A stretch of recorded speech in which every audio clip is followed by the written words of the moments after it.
Hello students, मैं सुनील आपका अपने चैनल एसएसटी विद सुनील में स्वागत करता हूं। ओके, और पूरी आशा करता हूं कि आप लोग अपनी पढ़ाई पर ध्यान केंद्रित कर रहे होंगे। पूरा कंसंट्रेशन से, है ना, और लगन से पढ़िए। और जितना मैं पढ़ा रहा हूं उन सबका रिवीजन भी आपको करते रहना है ना। और ये भी आशा करता हूँ कि आप लोगों ने जो है मैप बनाने की भी अच्छी प्रैक्टिस कर ली होगी और मैप की स्टडी भी अच्छी कर रहे होंगे, चाहे वो इंडिया का हो चाहे वो पूरे वर्ल्ड का मैप हो, है ना। तो इंडिया का और पूरे वर्ल्ड का मैप जो है, और हालांकि इंडिया वर्ल्ड में ही आता है, लेकिन इंडिया का स्पेशली तौर पर ना आपको स्टडी करना है और वर्ल्ड के मैप का भी स्टडी करना है। क्योंकि सोशल साइंस अगर हम और आप पढ़ रहे हो और अगर मैप का ये नॉलेज ये कम होगा तो आपका नॉलेज उतना बेहतर लेवल का नहीं बन पाएगा ना। तो मैं तो हमेशा बोलता आया हूं कि मैप के बिना आपकी सोशल साइंस अधूरी है। तो उस अधूरेपन को, है ना, उस अधूरेपन को खत्म करिए आप लोग, और मैप का निरंतर, है ना, अभ्यास आप लोग जरूर करते रहिए, तभी सफल होगी सोशल साइंस, है ना। और सोशल साइंस में एक अच्छी पकड़ भी आप लोग की बन पाएगी, है ना। अन्यथा आप अधूरे रह जाओगे। साइकिल में अगर एक पहिया ना हो तो क्या साइकिल चल सकती है? तो वो जो साइकिल को चलने में मदद कर रहा है उसको मान लो मैप, है ना। तो social science without map not possible. Okay, तो पढ़ते रहें। हाँ, और कमेंट बॉक्स में जैसा कि आप लोगों को कोई भी परेशानी हो मैप को लेकर के तो कभी बताइए, है ना। तो हम मैप के ऊपर भी बहुत सारी वीडियोस बनाएंगे। अभी तो हमारा ये चल ही रहा है टॉपिक, उस अब हम 2-3 दिन के बाद ज्योग्राफी के भी टॉपिक्स लेकर के आएंगे, है ना, जो कि स्टूडेंट्स के लिए बहुत ही हेल्पफुल रहेंगे। चाहे वो बोर्ड का स्टूडेंट हो, एनसीईआरटी मतलब सीबीएसई बोर्ड का हो, चाहे वो किसी बोर्ड का हो, या वो कंपटीशन लेवल का स्टूडेंट क्यों ना हो, वो सबके लिए हेल्पफुल होगा। तो ये मेरा वादा है आपसे, है ना। लेकिन आप भी अपने वादे पर खरे मतलब कि उतरिए, है ना। तो जैसा कि आप देख रहे हो, Morley Minto reform, Morley Minto reform, Morley और मिंटो ये दो व्यक्तियों के नाम हैं, अभी क्लियर करते हैं आप लोगों को। और दूसरा है मॉन्टेग्यू चेम्सफोर्ड रिफॉर्म। इन दोनों अधिनियमों का और इन दोनों सुधारों का भारतीय इतिहास में, आधुनिक भारतीय इतिहास में बड़ा ही इंपॉर्टेंस है। बहुत ही इंपॉर्टेंट टॉपिक है ये, जो कि आपके एग्जाम में पूछे जाते हैं, है ना। और थोड़ा टिपिकल भी होते हैं क्योंकि इनमें धाराएं बहुत सारी होती हैं ना, जिनको मतलब कि याद करना पड़ता है, समझना पड़ता है ना। तो आज का हमारा टॉपिक है मॉर्ले मिंटो सुधार और मॉन्टेग्यू चेम्सफोर्ड सुधार, जो कि क्रमशः जो है 1909 में और 1919 में पारित हुए, है ना। और कह सकते हो कि ये जो आपका मॉर्ले मिंटो सुधार है, मॉर्ले मिंटो रिफॉर्म है, ये बड़ी विशेष भूमिका निभा रहा है सांप्रदायिकता का जहर घोलने में, भारत के राष्ट्रवाद में, भारत के राष्ट्रवाद को पनपने ना देने में, है ना। जो एक जहर है वो सांप्रदायिकता, वो इसी रिफॉर्म से ही निकल करके आएगी। एक बात का ध्यान रखना, अंग्रेजों ने कोशिश की थी, हमने उनको मौका दिया, है ना, और हम बट गए। तो इसी प्रकार से जब बंगाल का विभाजन हुआ था लॉर्ड कर्जन के द्वारा 1905 में, है ना, सभी लोग को पता है। तो बंगाल का विभाजन इसी आधार पर हुआ था कि बंगाल एक बड़ा प्रांत है ना, और शासन करने में थोड़ा प्रॉब्लम्स आ रही हैं। तो उन प्रॉब्लम्स को फिनिश करने के लिए, खत्म करने के लिए बंगाल को बांट दिया गया। लेकिन छिपा हुआ तथ्य ये था कि यहाँ पर दोनों आबादियां थी, हिंदू और मुस्लिम। तो उन दोनों में आपस में फूट पैदा करना था, उन दोनों को एक नहीं होने देना था, क्योंकि अंग्रेजों के खिलाफ राष्ट्रवादी मतलब की भावनाएं बहुत तेजी से पनप रही थी। हिंदू और मुसलमान दोनों एक हो रहे थे। तो इस एकता को तोड़ना था, ना कि प्रशासन को बेहतर तरीके से चलाना था। तो इस प्रकार से बंगाल का विभाजन हो जाता है, हिंदू और मुसलमानों को बांट दिया जाता है ना। और वहीं पर जैसे कि जो कि वर्तमान में ढाका, जो आप लोग नाम सुन रखे हो, जो कि बांग्लादेश की राजधानी भी है, बांग्लादेश की ढाका राजधानी है। तो ढाका में सन 1906 में मुस्लिम लीग की स्थापना होती है। और इस मुस्लिम लीग ने ही आगे चल करके अपने लिए, यानी कि मुसलमानों के लिए आरक्षित निर्वाचन क्षेत्रों की मांग की, आरक्षित निर्वाचन क्षेत्रों की मांग की, क्योंकि इनको लगा कि हम यहाँ मुस्लिम बाहुल्य हैं, हम ज्यादा हैं। तो ये कहीं ना कहीं अंग्रेजों की वो कोशिश कामयाब हो रही है जो उन्होंने बंगाल के विभाजन को करते समय प्री प्लान कर रखा था कि ये बाद में मांग जरूर करेंगे, और हमने कर भी दिया, है ना। तो मुस्लिम लीग के प्रतिनिधि मंडल ने, है ना, वो मांग करके रख दी कि हमको जो है प्रत्यक्ष निर्वाचन का भी अधिकार दिया जाए। प्रत्यक्ष माने आनुपातिक प्रतिनिधित्व, है ना, जहां पर हमारी आबादी ज्यादा है वहां से हमको विशेष तवज्जो दी जाए, है ना। तो सांप्रदायिकता के आधार पर यह मांग हुई, है ना। कौन सी मांग हुई? सांप्रदायिक निर्वाचन प्रणाली, मतलब कि प्रणाली। और विवादों का जन्म हुआ, है ना। और अंग्रेज इसी बात के ही इंतजार में थे कि मौका आने दो, और मौका हमने उनको दे दिया। कैसे दिया समझते हैं इसको हम लोग। सन 1906 में, हम अंडरलाइन करते चलते हैं, बताते चलते हैं। आप लोग देखिए, सोशल साइंस एक बड़ा विषय है ना, तो उसमें समय तो भाई लगेगा ही लगेगा। तो थोड़ा धैर्य रखिए, पेशेंस रखिए, समझ में आएगा, है ना। अगर हम कॉन्सेप्चुअल हम नहीं पढ़ेंगे, केवल फैक्चुअल पढ़ेंगे कि बस तथ्य बताओ जल्दी से हम याद कर लें, तो याद नहीं होगा, आप लोग उसको भूल सकते हो ना। तो कॉन्सेप्ट लेकर के ही हम पढ़ेंगे। समय लगना है, लगता है तो लगने दें। ओके, तो जैसे 1906 में आगा खां के नेतृत्व में, चलो लिख लेंगे, आगा खां के नेतृत्व में एक मुस्लिम प्रतिनिधि मंडल मुसलमानों के लिए पृथक निर्वाचन की प्रणाली की व्यवस्था के लिए वायसराय लॉर्ड मिंटो से मिलता है। ओके, सन 1906 में आगा खां के नेतृत्व में, है ना, ये नवाब हैं, के नेतृत्व में एक प्रतिनिधि मंडल जिसमें केवल मुसलमान है, वो जो है लॉर्ड मिंटो से मिलते हैं। ये लॉर्ड मिंटो कौन है? उस समय के भारत के वायसराय थे, उनको गवर्नर जनरल भी आप कह सकते हो। तो ये मॉर्ले कौन था? तो जो ये मॉर्ले था, ये भारत राज्य सचिव था। ये भारत मंत्री के जो पद जो बनाया गया था 27वीं क्रांति के बाद, तो उसी पद के ही तहत ये नियुक्त होकर के भारत में आया था। कौन? मॉर्ले। और मिंटो कौन थे? वायसराय थे। बिल्कुल कंफ्यूज नहीं होना है। ओके, तो मुसलमानों ने पृथक निर्वाचन प्रणाली, इस बात को ध्यान रखना है कि जो मॉर्ले मिंटो रिफॉर्म सुधार पेश होगा वो इसी आधार पर होगा। किस आधार पर? पृथक निर्वाचन प्रणाली के ही आधार पर ये आपका मॉर्ले मिंटो सुधार पेश होगा। उसको स्वीकार भी किया कि लोगों ने, अंग्रेजों ने ना। उसके बाद है, ये हो गया। शीघ्र ही यह प्रतिनिधि मंडल, जल्दी ही ये प्रतिनिधि मंडल जो है मुस्लिम लीग के साथ भी मिल गया। सन 1906 में मुस्लिम लीग की स्थापना हुई थी। कहां पर हुई थी? ढाका में हुई थी।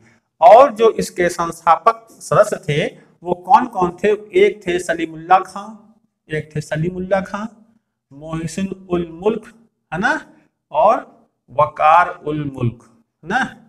तो इस प्रकार से मुस्लिम लीग की स्थापना हो जाती है। कहां पर? ढाका में होती है 1906 में, है ना। सलीमुल्लाह खां, है ना, वकार उल मुल्क, और क्या नाम बताया? मोहसिन उल मुल्क। ये सब जो हैं मुस्लिम लीग के संस्थापक सदस्य हैं, जिनमें आकर के वो मुस्लिम प्रतिनिधि मंडल जो है आकर के मिल जाता है ना। और साम्राज्य के प्रति निष्ठा व्यक्त करता है। ये विशेष तौर पे ध्यान दीजिएगा। साम्राज्य के प्रति निष्ठा व्यक्त किया। किसने किया? मुस्लिम लीग ने। इसने कहा कि मुसलमानों का जो वजूद है, जो बचा हुआ, जो मतलब कि वजूद है, जो यहाँ हम रह रहे हैं, ये किसकी बदौलत है? ब्रिटिश साम्राज्य की बदौलत है। तो इन लोगों ने अंग्रेजों से ये कहा कि हम आपके बिना यहाँ पर रह ही नहीं सकते, क्योंकि जो बहुसंख्यक है वो हमको यहाँ पर रहने ही नहीं देंगे, है ना। और इन लोगों ने पूरा आभार व्यक्त किया, है ना, और सम्मान और निष्ठा व्यक्त की। किसके आगे? अंग्रेजों के आगे। तो अंग्रेजों को भी लगा कि ये हमारे प्रति निष्ठावान है, तो क्यों ना इनको विशेष सुविधाएं दी जाए। लेकिन विशेष सुविधा किसके खिलाफ? किसको भड़का करके? कांग्रेस को या उदारवादियों को ना। तो इन लोगों ने, और जो वहां के मुस्लिम लोग थे, उन मुस्लिमों को भी इन लोगों ने जो है मोटिवेट किया, मुस्लिम लीग ने, कि जो वहां की मुस्लिम जनता थी उनको मोटिवेट किया कि आप लोग भी जो है अंग्रेजों के साथ जुड़ो, क्योंकि इनके बिना हम रह नहीं सकते हैं ना। तो इस प्रकार से जो यहाँ मैंने लिख रखा है साम्राज्य के प्रति निष्ठा, वो निष्ठा यही थी। उसके बाद मुस्लिम लीग की देखा देखी गोपाल कृष्ण गोखले जो कि उदारवादी हैं, है ना, ये भी जो है इंग्लैंड चले जाते हैं और मिंटो से मुलाकात करते हैं, मोहल्ले मिंटो से, है ना, मतलब कि मोहल्ले से मिलने इंग्लैंड चले जाते हैं। लेकिन वहां पर उनको वो सही जवाब नहीं मिलता है ना, तो मायूसी हाथ लगती है और वहां से वापस आते हैं। तो सुविधाएं इस अधिनियम के माध्यम से मुस्लिमों को ज्यादा प्रदान की गई। या इस बात का आपको ध्यान रखना है कि जो मोहल्ले मिंटो सुधार है ये मुसलमानों के पक्ष में ज्यादा है ना। ये ब्रिटिश पॉलिसी रही है हमेशा से कि कभी उन्होंने मुसलमानों को तवज्जो दिया तो कभी इन्होंने मुस्लिम लीग को तवज्जो दी तो कभी कांग्रेस को तवज्जो दी। अब आप ही याद करो कि कैबिनेट मिशन में क्या कहा गया था कि हम जो है पाकिस्तान बनने नहीं देंगे, पाकिस्तान की मांग को हम स्वीकार नहीं करेंगे ना। और लेकिन देखिए इस अधिनियम में क्या हो रहा है कि ये मुसलमानों को विशेष तवज्जो दे रहे हैं। तो इन लोगों की पॉलिसी थी कि इनको लड़ाए रहो, उनको एक ना होने दो बस, है ना। तो इस प्रकार से गोखले भी मिलने जाते हैं कहां पर? मोहल्ले से मिलने जाते हैं कहां पर? इंग्लैंड, ब्रिटेन में ना। उसके बाद है उदारवादियों लीग से सहमत होते हुए। उसके बाद उदारवादी लोग भी मिले मोहल्ले से, और लीग तो वो पहले ही मिल ली थी। उसके बाद इन दोनों से सहमत होते हुए 1909 में, आपको ध्यान रखना, इसको लिख लेना है, भारतीय परिषद अधिनियम सन 1909 में भारतीय परिषद अधिनियम पारित हुआ, है ना, सन 1909 में, जिसको मोहल्ले मिंटो सुधार भी कहते हैं। तो क्वेश्चन ऐसे ही बन सकता है कि भारतीय परिषद अधिनियम कब पारित हुआ? 1909 में। मोहल्ले मिंटो सुधार 1909 में। कंफ्यूज नहीं होना है ना, प्रस्तुत हुआ। और जिसे मोहल्ले मिंटो सुधार के नाम से भी जाना जाता है। तो इस भाग में, इस पैराग्राफ में आपने क्या पढ़ा कि मुसलमानों ने आगा खां के नेतृत्व में, है ना, अंग्रेजों के सामने मांग रखी, है ना, निर्वाचन प्रणाली में उनको विशेष तवज्जो दी जाए, और यही प्रतिनिधि मंडल आजम खां से मिल जाता है, और सांप्रदायिकता धीरे धीरे जोर पकड़ती है ना, और अंग्रेजों को भी मौका मिल जाता है। उसके बाद इस मोहल्ले मिंटो सुधार में मुख्य सुधार कौन कौन से किए गए, इसमें कौन कौन सी धाराएं थी, इस बात को आप लोग को लिख लेना है और याद भी कर लेना है। बहुत इंपॉर्टेंट है। क्वेश्चन जो बनते हैं वो यही बनते हैं, और इनसे भी बनते हैं, चाहे वो कमीशन का हो चाहे बोर्ड एग्जाम्स हो, सब में। अब मुख्य सुधार कौन कौन से थे? पहला था केंद्रीय एवं प्रांतीय विधान परिषदों में निर्वाचित सदस्यों में वृद्धि, है ना। जो केंद्रीय परिषद होगी, जो प्रांतीय विधान परिषद होगी, उसमें जो निर्वाचित सदस्य हैं, जो कि सिलेक्ट होकर के आते हैं, उनकी संख्या में वृद्धि कर दी गई। ठीक है, चलिए। उसके बाद है केंद्रीय व्यवस्थापिका में, केंद्रीय व्यवस्थापिका के 69 जो मेंबर्स हैं, है ना, इस बात का आपको ध्यान रखना है, यहाँ पर समझने वाली चीज है। 69 सदस्यों में से 37 जो हैं वो सरकारी अधिकारी और 32 जो हैं वे गैर सरकारी होंगे। इस बात का आप लोग को ध्यान रख लेना है ना। कि केंद्रीय व्यवस्थापिका के 69 ना मेंबर्स में से 37 जो होंगे वे गवर्नमेंटेड होंगे, बाकी जो होंगे वो 32 वो गवर्नमेंटेड नहीं होंगे। अब यहां से आपको ध्यान रखना है, इन 32 में से जो कि गैर सरकारी हैं, इन 32 में से 5 जो होंगे वे नामजद होंगे एवं 27 चुने हुए सदस्य थे। अब इस 27 में से पहले 32 में से 5 नामजद और 27 चुने हुए सदस्य होने थे। अब इन 27 चुने हुए सदस्यों में से इन 27 चुने हुए सदस्यों में से 8 सीटें पृथक निर्वाचन क्षेत्र के अंतर्गत मुस्लिमों के लिए आरक्षित कर दी गई। इस बात का आपको ध्यान रखना है, 32 में से 5 नामजद, 27 चुने हुए, और इन 27 में से 8 सीटें सीधे तौर पर मुसलमानों के लिए रिजर्व कर दी गई। इस बात का आपको विशेष ध्यान रखना है ना। तो कितनी सीटें? 8 सीटें। कुछ देखिए धाराएं बहुत सारी होती है, कुछ धाराएं ज्यादा इंपॉर्टेंट है जो कि माहौल बिगाड़ने का काम करती है ना, तो उन मतलब कि धाराओं को आपको बिल्कुल नहीं भूलना है। 8 सीटें ना।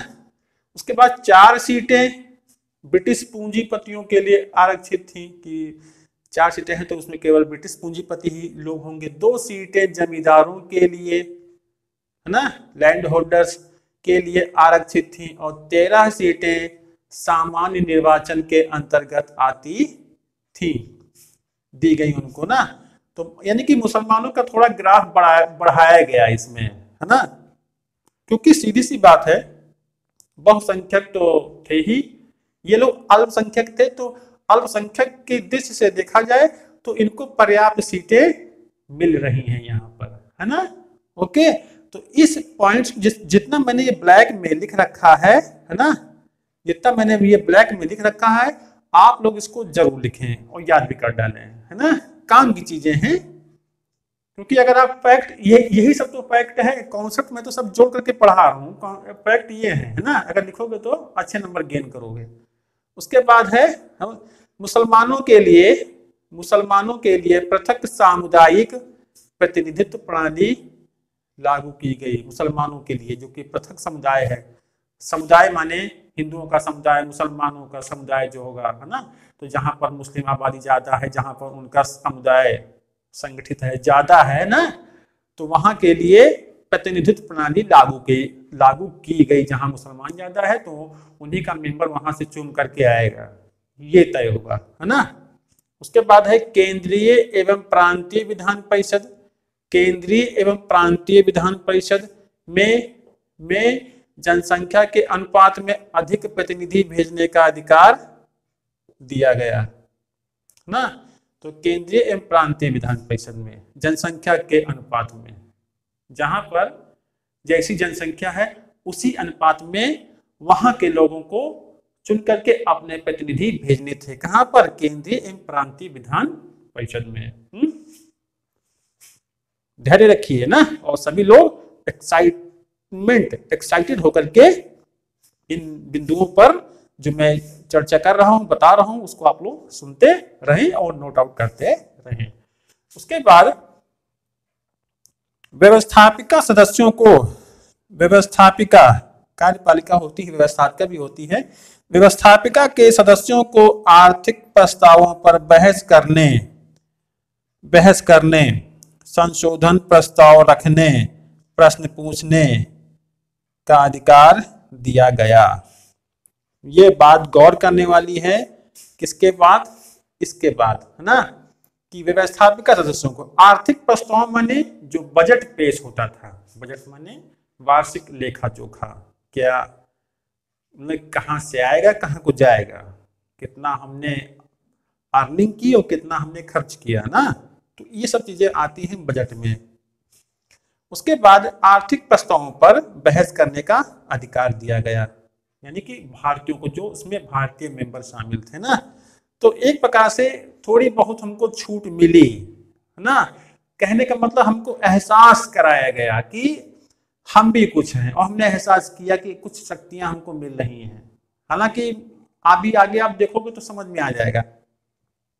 बहस करने का अधिकार मिला, उसके बाद संशोधन प्रस्ताव रखने, जो कानून है उसमें संशोधन करना है, उसका प्रस्ताव वो रख सकते हैं, केवल प्रस्ताव रखना है। ओके, उसको एकदम डिक्लेयर नहीं करना, तो प्रस्ताव रखना है। उसके बाद प्रश्न पूछने का भी अधिकार दिया गया है ना, तो बजट पर बहस करने, प्रश्न करने, है ना, उसके बाद संशोधन का प्रस्ताव रखने का अधिकार दिया गया। लेकिन सीधे तौर पर यहाँ पर गवर्नर जनरल को यानी कि वायसराय को विशेषाधिकार प्रदान कर दिया है कि वो अपने विवेक के आधार पर चाहे तो इन अधिकारों की अनदेखी कर सकता है, नजरअंदाज कर सकता है इसको, या नहीं मान सकता है, या अपनी वीटो पावर का या अपनी वीटो शक्ति का प्रयोग कर सकता था, है ना। तो एक प्रकार से एक तरफ देखा जाए तो अधिकार दे भी रहे हैं और दूसरी तरफ वायसराय को विशेषाधिकार भी दे रहे हैं। तो कैसी आजादी हुई, तो कैसा अधिकार ना, कैसी सहूलियत ये हमको दी गई, जिस पर अंकुश था किसका, वायसराय का, है ना। अंतिम निर्णय इसी का माना जाता था या माना जाना था। ओके, तो इतना समझ में आया। तो पहला पॉइंट आप लोग ये लिख लोगे जरूर, और दूसरा पॉइंट आप लिख लोगे ये वाला जरूर, क्योंकि इंपॉर्टेंट है। और आप पहले नंबर पे और दूसरे नंबर पे इसको लिखते हैं तो अच्छा रहेगा। उसके बाद है वायसराय की कार्यकारिणी में, वायसराय की कार्यकारिणी, जो वायसराय की कार्यकारिणी होगी जिसमें मंत्री लोग शामिल होंगे, एक वायसराय होगा, उसके सहयोगी जो मंत्रीगण होंगे।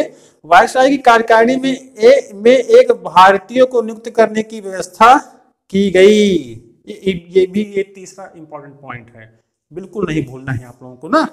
आइए, वायसराय की कार्यकारिणी में यानी कि जो वायसराय की जो मंत्री होते थे उनमें से अब एक भारतीय को भी नियुक्त कर दिया गया। वो पहला व्यक्ति कौन था जो कि वायसराय की कार्यकारिणी में शामिल हुआ? पहला भारतीय कौन था? सत्येंद्र सिन्हा। इसको आप जरूर लिखें, ये ढूंढे नहीं मिलता है जल्दी ना, तो यही सब तो फैक्ट है ना। तो हमें इन चीजों को लिख लेना है और याद कर लेना है। ओके, तो ये हो गया सत्येंद्र सिन्हा पहले सदस्य। उसके बाद इस सुधार में विशेष क्या था ये समझना है हमें। इसमें पहला विशेष जो बिंदु है जो कि गौर करने लायक है, क्या था? सांप्रदायिक निर्वाचन प्रणाली द्वारा राष्ट्रीय एकता को समाप्त करना, है ना। सांप्रदायिक निर्वाचन प्रणाली के द्वारा भारत की राष्ट्रीय एकता को समाप्त करना, क्योंकि जब बंगाल का विभाजन हो रहा था तो हिंदू और मुसलमानों ने मिलकर के स्वदेशी आंदोलन चलाया था, एक दूसरे को राखी बांधी थी ना, वो वंदे मातरम। तो इस एकता को इन अंग्रेजों ने देखा था, तो इनको वही चीज अखर रही थी अंग्रेजों को ना। तो अब आप ही देख रहे हो कि उस एकता को ये समाप्त करना चाह रहे हैं सांप्रदायिक निर्वाचन प्रणाली को मान करके। कौन लोग? अंग्रेज लोग, ब्रिटिश गवर्नमेंट। ओके, तो आपको ये विशेष ध्यान रखना है। बहुत खास नहीं थे कि चलो मुसलमानों को सांप्रदायिक निर्वाचन प्रणाली दे दो, चलो उनका सहयोग लो। ये ब्रिटिश लोग धोखेबाजी कर रहे थे भारत की दो आंखों के साथ, एक आंख मुस्लिम और दूसरी आंख कौन? हिंदू ना। तो हिंदू मुस्लिम दोनों हिंदुस्तान की आंखें थी। ओके, ये अच्छी चीज है ना। उसके बाद अधिनियम द्वारा चुनाव प्रणाली के सिद्धांत का पहली बार स्पष्टीकरण दिखता है इस सुधार में, है ना। तो इन दोनों पॉइंट्स को आप लोग जरूर लिखिए, है ना, 1-1। तो सांप्रदायिक निर्वाचन प्रणाली और अधिनियम द्वारा चुनाव प्रणाली के सिद्धांत को पहली बार मान्यता प्रदान की गई। तो इस प्रकार से आपने ये क्या देखा? मौर्य मिंटो सुधार। कौन सा? सन 1909 वाला। इसमें आपको याद रखना है, मुस्लिम लीग को याद कर लेना है, जो आगा खां के नेतृत्व में प्रतिनिधि मंडल मिला था, इसको याद कर लेना है। इसमें कौन कौन सी धाराएं थी, है ना, जो आरक्षित निर्वाचन सीटें थी उसके लिए क्या मारामारी थी, 8 सीटें उनके लिए आरक्षित कर दी गई थी मुसलमानों के लिए, मुस्लिम्स के लिए। और जो मैंने यहाँ बताया था व्यवस्था का सबको प्रस्तावना प्रश्न करने, आर्थिक बहस करने, प्रश्न करने का अधिकार दिया गया। तो इस प्रकार से ये जो सुधार है सीधे तौर पर सांप्रदायिकता का जहर घोल रहा है। ओके, उसके बाद जो दूसरा आता है मॉन्टेग्यू चेम्सफोर्ड सुधार। ओके, मॉन्टेग्यू चेम्सफोर्ड रिपोर्ट जो होती, पहले जो है ये रिपोर्ट तैयार की गई थी ना, उदारवादियों है ना और मुस्लिम लीग से जब विचार मिले और 1909 के अधिनियम की जांच पड़ताल करने के लिए एक रिपोर्ट तैयार की गई। और इसके अलावा जो है विश्व युद्ध भी खत्म हो चुका था ना, तो उसी दौरान जो है 1918 में मॉन्टेग्यू चेम्सफोर्ड रिपोर्ट पेश होती है ना, क्योंकि भारतीयों को आजादी के बाद कुछ ऐसी उम्मीदें थी कि कुछ अच्छा होगा। तो मॉन्टेग्यू चेम्सफोर्ड रिपोर्ट 1918 में पेश होती है और इसी आधार पर क्या बना, भारत सरकार अधिनियम है, भारत सरकार अधिनियम। ओके, इसको हम अधिनियम कर लेंगे स्टूडेंट्स। ओके, अधिनियम कर लेंगे, भारत सरकार अधिनियम बनता है। ये भारत परिषद अधिनियम है, ये भारत सरकार अधिनियम है, जिसको मॉन्टेग्यू चेम्सफोर्ड रिपोर्ट भी कहते हैं। लेकिन पहले रिपोर्ट बनी थी, उसके बाद ये अधिनियम बना 1919 में, है ना। बिल्कुल भी नहीं भूलना है कि क्या विशेषताएं थी। उत्तरदायी शासन की प्रगति, है ना, इसमें कुछ उत्तरदायित्व तय कर दिए गए, है ना। सबसे बड़ी विशेषता इस अधिनियम की थी उत्तरदायी शासन की बागडोर देना, है ना, संभालने के लिए कि अब हम तुमको भी अपने शासन में शामिल कर रहे हैं। उसके बाद उत्तरदायी कारक क्या थे? उत्तरदायी कारक का मतलब है ऐसे कौन से रीजन थे जिनकी वजह से मॉन्टेग्यू चेम्सफोर्ड रिपोर्ट बनी और भारत सरकार अधिनियम भी पारित हुआ 1919 में। ऐसे कौन से कारण थे? वे कारण थे कि लोग, यानी कि कौन लोग, जैसे उदारवादी लोग 1909 के सुधारों से उदारवादी संतुष्ट नहीं थे। जैसे कि मैंने बताया ना कि गोपाल कृष्ण गोखले भी मिलने चले गए थे, तो वो भी संतुष्ट नहीं थे कांग्रेस के नेतृत्व में, तो ये असंतुष्ट थे, है ना। और तो सरकार को भी लगा कि इन लोगों के अंदर ये लोग असंतुष्ट हैं, लेकिन हमें मुस्लिमों को तो सहयोग चाहिए ही चाहिए अंग्रेजों को, और इनको लगा कि हमको कांग्रेस का भी सहयोग चाहिए, है ना। उसके बाद संतुष्ट नहीं थे लोग।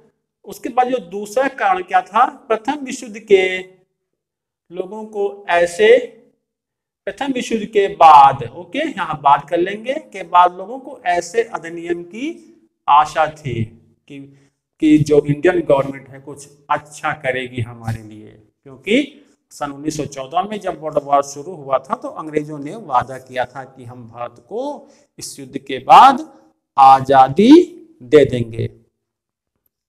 और इन्हीं की बातों में आकर के अंग्रेजों ने महात्मा गांधी जी ने भारतीयों को प्रेरित किया कि युद्ध में शामिल हों, ब्रिटिश आर्मी में जो है भर्ती हो जाएं और ब्रिटिश साम्राज्य की ओर से युद्ध करें।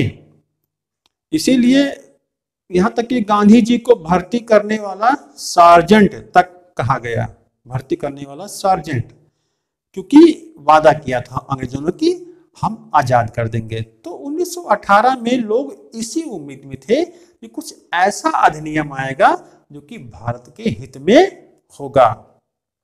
हित में तो है, कुछ सुधार इसमें वाकई में स्वागत योग्य हैं, लगता है कि नहीं सुधार, लेकिन कुछ चीजें ऐसी थी जो कि कंट्रोलर का काम कर रही थी। शक्ति कहीं न कहीं वो वायसराय, गवर्नर जनरल ब्रिटेन के द्वारा अपने पास ही रखना चाह रहे थे ना। तो आगे देखते हैं। हाँ, अधिनियम की आशा थी। उसके बाद कांग्रेस लीग समझौता हो जाता है ना। लखनऊ अधिवेशन में 1916 में कांग्रेस और लीग में समझौता हो जाता है।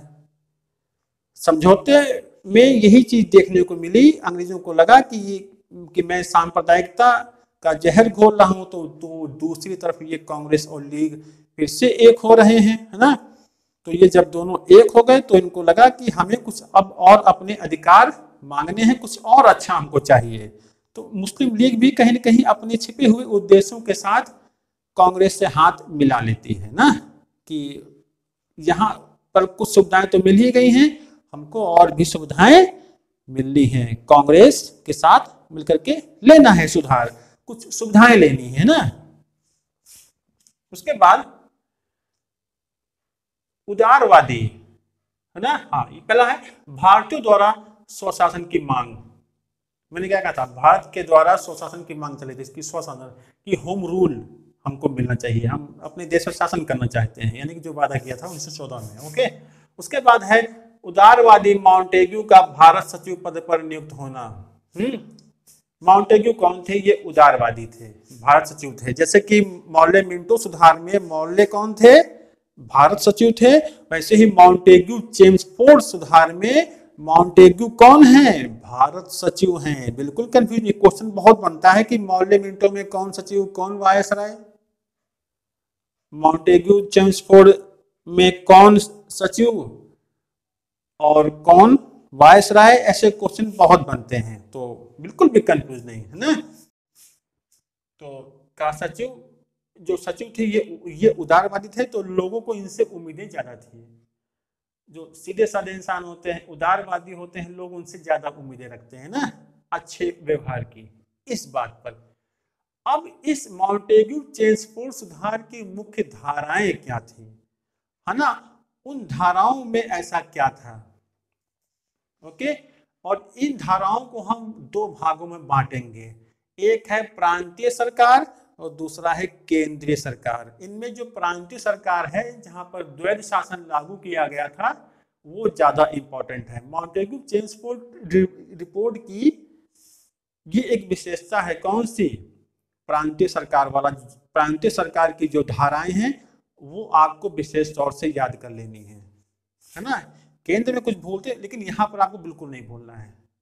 कैसे, मुख्य धाराएं, पहले प्रांतीय सरकार की बात करते हैं कि प्रांतीय सरकार में द्वैध शासन प्रणाली शुरू की गई, ये आपको बिल्कुल नहीं भूलना है ना, प्रांतों में। उसके बाद कौन सी धारा आती है ना। अब हम प्रांतीय सरकार के अंतर्गत कार्यपालिका और व्यवस्थापिका को बांट लेंगे, उसी प्रकार से केंद्रीय सरकार में भी हम कार्यपालिका और व्यवस्थापिका को बांट लेंगे ना। तो हेडिंग वाइज रहेगा तो याद होने करने में आसानी होगी। तो प्रांतीय सरकार में जो कार्यपालिका थी उसके मुख्य धाराएं क्या थी, कार्यपालिका में द्वैध शासन प्रणाली के आधार पर प्रांतीय कार्यकारिणी परिषद को दो भागों में विभक्त किया गया। आप लोग इस पॉइंट को नोट कर लें, अगर दिख रहा होगा। द्वैध शासन प्रणाली का जनक कौन था, ये क्वेश्चन बनता है, फैक्चुअल है, जरूर लिखें। द्वैध शासन प्रणाली का जनक कौन था, लियोनिल स्कॉटिश। इसको आपको ध्यान, ये एक वक्तव्य दे रहे थे, तो उसी वक्तव्य में ही इन्होंने इस प्रणाली का उल्लेख किया था, है ना। तो क्या नाम है, लियोनिल स्कॉटिश, नाम आप जरूर लिख लें, जो कि द्वैध शासन प्रणाली के जनक थे। ओके, उसके बाद क्या कह रहा है, उसके बाद ये कह रहा है के आधार पर, द्वैध शासन प्रणाली के आधार पर प्रांतीय कार्यकारिणी परिषद को, है ना, प्रांतीय गवर्नमेंट में जो कार्यकारिणी होती है ना, परिषद को दो भागों में बांट दिया गया। अब वो दो भाग कौन कौन थे, एक था गवर्नर प्लस कार्यकारिणी, जो उसके साथ कार्य करने वाले जो टीम मेंबर थे उसके, और दूसरा था गवर्नर प्लस मंत्रीगण, ये दूसरा था, है ना। तो परिषद को दो भागों में बांटा गया है, जरूर लिख लें, गवर्नर प्लस कार्यकारिणी, गवर्नर प्लस मंत्रीगण, है ना। तो दो हो गए ना, क्लियर हुआ इतना। अब दूसरा बिंदु पे आप आ जाओ, प्रांतीय विषयों को, प्रांतीय विषयों को, है ना, आरक्षित। देखो प्रांतीय विषयों को दो भागों में बांटा गया है ना। तो तो प्रांतीय विषयों को वो दो भाग कौन कौन से हैं आप लोग को ध्यान रखना है। एक है आरक्षित, है ना, और दूसरा है हस्तांतरित।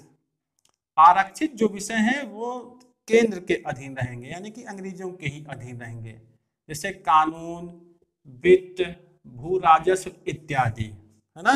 इन महत्वपूर्ण विषयों को अंग्रेजों ने अपने पास रखे हैं, है ना। जो चालबाजी नजर आती है इसमें, तो क्या लग रहा है आपको ना। तो प्रांतीय विषयों को बांट दिया गया, आरक्षित में ये विषय आते हैं, और हस्तांतरित विषयों में क्या क्या आया, शिक्षा, स्वास्थ्य, स्थानीय प्रशासन, जो कि भारतीयों के अधीन रखे गए। यहाँ पर आपको ये समझना है ये हस्तांतरित क्यों लिखा गया। हस्तांतरित ये इसलिए क्योंकि ये ट्रांसफरेबल है, इसको जो है गवर्नर जनरल अपने हिसाब से भी आवश्यकता पड़ने पर, संवैधानिक तंत्र के विफल होने पर जो वायसराय था वो इन हस्तांतरित विषयों को अपने अधीन कर सकता था, वो इस पर कानून बना सकता था। ये क्लियर हुआ, है ना। तो आप लोग को लिख लेना है, बहुत ही फैक्चुअल मैंने ढूंढ करके लिखा है, ये सब आप लोगों के लिए बांटा गया। उसके बाद ये पॉइंट क्या कहता है, मंत्री व्यवस्थापिका के प्रति उत्तरदायी। जो मंत्री होंगे वो व्यवस्थापिका के प्रति उत्तरदायी होंगे, जो कार्य कर रहे हैं, है ना। जवाबदेही तय कर दी गई थी, जबकि गवर्नर नहीं था। ये क्या हो सकता है, ये क्यों, ऐसा क्यों, है ना, कि व्यवस्थापिका के प्रति मंत्री लोग तो जिम्मेदार हैं लेकिन गवर्नर नहीं है। तो एक विशेष छूट देखिए यहाँ भी मिल गई गवर्नर को ना। उसके बाद अव्यवस्था की दशा में गवर्नर हस्तांतरित विषयों का दायित्व अपने ऊपर ले सकता था। शिक्षा, स्वास्थ्य, स्थानीय प्रशासन, इन सबको ये वायसराय अपने ऊपर ले सकता था, क्योंकि जैसे कोई आंदोलन हुआ, है ना, तो आंदोलन को दबाने के लिए, खत्म करने के लिए, या आवश्यकता पड़ने पर इन सारे विषयों को वायसराय अपने अधीन कर लेता था और उस पर वो कानून बनाता था। तो एक प्रकार से हमको अधिकार दे भी रहे हैं, लेकिन उन अधिकारों पर वे गवर्नर जनरल की वीटो शक्ति के द्वारा रोक भी लगा रहे हैं। ठीक है, तो ये चीजें आप लोग को लिख लेनी है, ये कार्यपालिका के अंतर्गत आएगा इतना। ओके, तो यहाँ सब बहुत नजदीक है, आप लोग अलग अलग ब्लॉक बना करके जरूर लिख लेंगे ऐसे करके, है ना। तो कार्यपालिका क्या हो गया, प्रांतीय कार्यपालिका। अब प्रांतीय व्यवस्थापिका में क्या व्यवस्था की गई, प्रांतीय व्यवस्थापिका में ये व्यवस्था की गई कि सांप्रदायिक निर्वाचन पद्धति का विस्तार किया गया, जो कि मौर्य मिंटो सुधार में आपको देखने को मिल रहा था। अब विशेषता आती है कि महिलाओं को मताधिकार दिया गया, है ना। मैंने क्या कहा था कि मॉन्टेग्यू चेम्सफोर्ड सुधार में कमियां तो थी ही, लेकिन कुछ अच्छाइयां भी थी, है ना। शक्तियां तो दी इन्होंने, लेकिन उस पर कंट्रोल रखा। लेकिन अब देखिए महिलाओं को भी मताधिकार दे रहे हैं, तो बुरा नहीं है, तो बहुत ही अच्छी चीज है ना, कि महिलाओं को आगे बढ़ने का मौका दिया, है ना। तो महिलाओं को भी मताधिकार दिया गया। उसके बाद 2 पॉइंट हो गए। तीसरा पॉइंट क्या कहता है कि गवर्नर को प्रस्ताव अस्वीकृत करने एवं अध्यादेश जारी करने की शक्ति प्रदान कर दी गई। जो प्रस्ताव पारित होता था, है ना, मंत्रियों के द्वारा, वो उसको अस्वीकृत कर सकता था कौन, गवर्नर, और अध्यादेश जारी कर सकता था, अध्यादेश, है ना। यानी कि अपने शासन काल के दौरान जब विधान परिषदों की बैठक ना हो रही हो, है ना, केंद्रीय परिषदों की, तो क्या करता था कि जो गवर्नर होता था, जो वायसराय होता था, वो आवश्यकता पड़ने पर अटेंडम में तत्काल जो है एक कानूनी आदेश जारी करता था, एक कानूनी आदेश जारी करता था जिसको अध्यादेश कहते हैं। आवश्यकता पड़ने पर ही ये जारी किया जाता था, है ना। तो शक्ति दी गई। उसके बाद सदस्य बजट को अस्वीकार कर सकते थे, है ना, लेकिन गवर्नर जनरल को विशेषाधिकार था कि वो उसे स्वीकार करवा सकता था, है ना। तो इन सारी धाराओं में आप एक चीज देख रहे हो, क्या सिमिलर है, कि अंत में विशेषाधिकार किसको दिया जा रहा है, वायसराय को, है ना। तो कहते हैं ना कि एक प्रकार से रंगने का काम हो रहा है, पॉलिश मारने का काम हो रहा है, लेकिन समझदारों के लिए इशारा ही काफी है ना, कि विशेषाधिकार जब गवर्नर जनरल वायसराय को दे रखे हो तो हम लोग कौन है ना, आप लोग समझ सकते हो। तो ये हुआ। अब प्रांतीय सरकार में कार्यपालिका व्यवस्थापिका हो गया। अब हम केंद्रीय सरकार में आते हैं। केंद्रीय सरकार में बहुत सारी व्यवस्थाओं को बदस्तूर जारी रखा गया, जैसा चल रहा था वैसे ही चलने दिया गया, कोई चेंजेस नहीं किया गया। अनुत्तरदायी शासन यथावत चलता रहा। इसमें उत्तरदायित्व नहीं था, लेकिन इसमें उत्तरदायित्व तय कर दिए गए थे। देखिए लिखा है ना, मंत्री व्यवस्थापिका के प्रति उत्तरदायी, जबकि केंद्र में ऐसा कुछ भी नहीं था, अनुत्तरदायी व्यवस्था थी। तो इतना समझ में आया है ना। उसके बाद 1935 में यहाँ पर ये उत्तरदायी शासन व्यवस्था की स्थापना होगी आगे चल करके। उसके बाद केंद्र सरकार में आते हैं। इसमें जो कार्यपालिका है उसमें क्या किया गया, विषयों को केंद्रीय एवं प्रांतीय भागों में बांटा गया। ओके, जैसे यहाँ पर बांटा गया था वैसे ही केंद्र सरकार में विषयों को बांट दिया गया। हालांकि रिस्पॉन्सिबिलिटी तय नहीं की गई थी इसमें, है ना, केंद्रीय प्रांतीय भागों में बांटा गया। और कार्यकारिणी के 8 सदस्यों में से 3 भारतीय नियुक्त हुए, जो कि एक अच्छी न्यूज थी। अच्छी न्यूज थी कि चलो कुछ भारतीयों को शामिल तो किया, है ना, महिलाओं को मताधिकार दिया, बहस करने का अधिकार दिया, उत्तरदायित्व तय किए। हालांकि विशेषाधिकार है वायसराय के, लेकिन कुछ सुविधाएं उन्होंने हमको ऐसी दी कि हम भारतीयों के अंदर कुछ उत्साह बढ़ा और हमने भी ज्यादा की मांग करनी शुरू की, है ना। उसके बाद ये कार्यकारिणी किसकी, कार्यकारिणी गवर्नर जनरल वायसराय की, जो उसकी टीम होती थी। तो उस टीम मेंबर के 8 सदस्यों में से 3 भारतीय नियुक्त कर दिए गए, जिनको क्या दिया गया, विधि विभाग दिया गया, शिक्षा विभाग दिया गया, श्रम विभाग दिया गया। तो ये कार्यपालिका के अंतर्गत तय किया गया, है ना, तो उसको आप जरूर लिखेंगे। उसके बाद व्यवस्थापिका में क्या होता है, व्यवस्थापिका में होता है केंद्रीय व्यवस्थापिका को द्विसदनीय बनाया गया, केंद्रीय विधानसभा, राज्य परिषद। ये गौर करने वाली चीज है। ओके स्टूडेंट्स, केंद्रीय व्यवस्थापिका को द्विसदनीय बनाया गया, केंद्रीय विधानसभा, जिसको वर्तमान में हम लोकसभा भी कहते हैं, और राज्य परिषद माने जिसको हम कहते हैं राज्यसभा, बना दिया गया, जो क्रमशः निम्न और उच्च सदन थे, जो क्रमशः निम्न और उच्च सदन थे। आपके लिए आज का जो क्वेश्चन है कि लोकसभा और राज्यसभा में से, है ना, किसको उच्च सदन कहा जाता है, किसको निम्न सदन कहा जाता है, कमेंट बॉक्स में आपको आंसर देना है। इतना हो गया ना, बना देंगे जो क्रमशः ये सदन थे।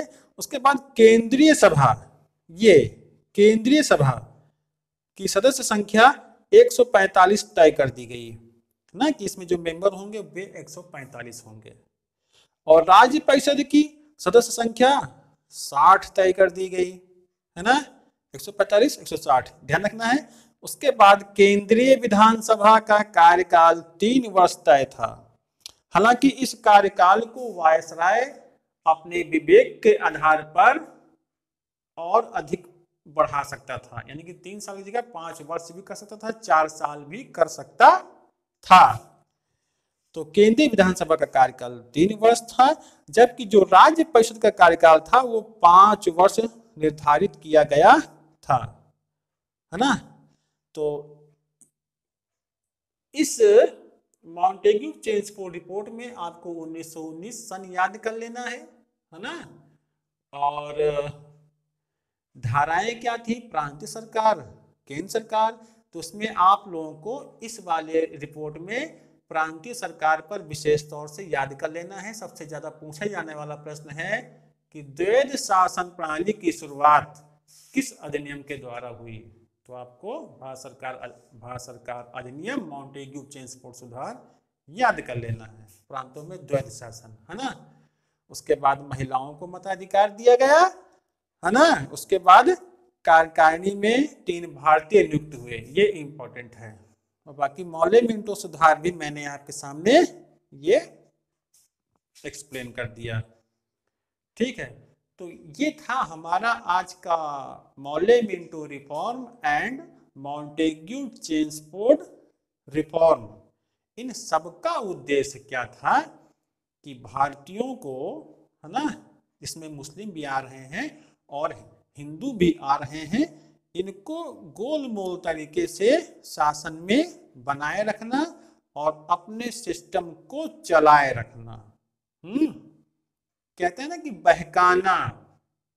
छोटा बच्चा जब रोता है तो किस प्रकार से माँ उसको खाना खिलाती है ना, वो खाना नहीं खाता है जब, कि वो देखो चंदा मामा है, देखो चंदा मामा गुस्सा हो गए हैं, अभी वो तुमसे बात नहीं करेंगे, तो आप देखते हो ना कि बच्चा कितने प्यार से खाना खाने लगता है। या डरा के भी हो सकता है, तो चंदा मामा का एग्जाम्पल ले लीजिए। तो ये हम लोगों को चंदा मामा ही दिखा रहे थे कि देखो ना कैसे क्या हम तो तुम्हारे लिए हैं, है ना, तुमको देखो शासन में शामिल कर रहे हैं। लेकिन इन अंग्रेजों की इन कारस्तानियों से हम भली भांति धीरे धीरे परिचित हो रहे हैं। तो कहीं न कहीं ये हमको भी ऐसी सुविधाएं दे रहे हैं जिसकी बाद में हम और मांग करेंगे और अंत में हम आज़ादी लेकर के ही दम लेंगे ना। तो इस प्रकार से मैंने बहुत सारे अधिनियम आपको बता दिए हैं, है ना। जैसे साइमन कमीशन मैंने बताया था आप लोगों को, है ना। और क्या नाम है उसका, क्रिप्स मिशन, कैबिनेट मिशन, भारतीय स्वतंत्रता अधिनियम, है ना। और आज ये Morley Minto Montagu Chelmsford reform, इन सब टॉपिक्स को आप लोग वीडियो देख करके बारी बारी से एक अच्छे से रजिस्टर पर नोट आउट करते चलें, ताकि एग्जाम आने पर आप उनको देख करके याद कर लो।